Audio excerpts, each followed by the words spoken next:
Welcome to Luca is a billionaire, where the only thing I invest in is your answers. You begin by confirming requirements. Windows 7 SB1 with Arrow on and at least 2 GB RAM. Once done, pick your tool, Wallpaper Engine, VLC, or the Dream Scene patch, because each integrates differently with the desktop. Next, download the installer and right-click to run as administrator.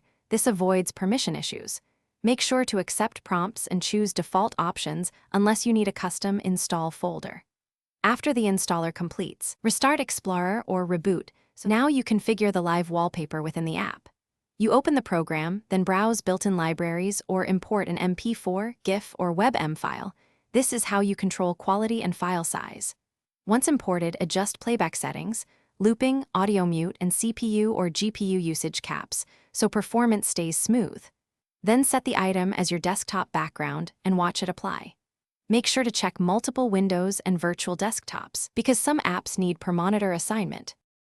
To finish, lock your chosen wallpaper settings and enable launch at startup so it loads automatically.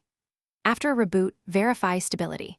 If you notice lag or high CPU, lower the wallpaper resolution, reduce FPS, or disable audio and extra effects. These steps free resources. If the wallpaper fails to apply, run the app as administrator, re-enable Arrow themes, or reinstall the tool.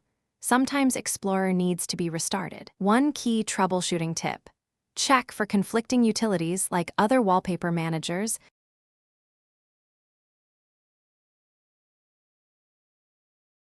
Thanks for watching and please subscribe. It's the best investment you'll ever make.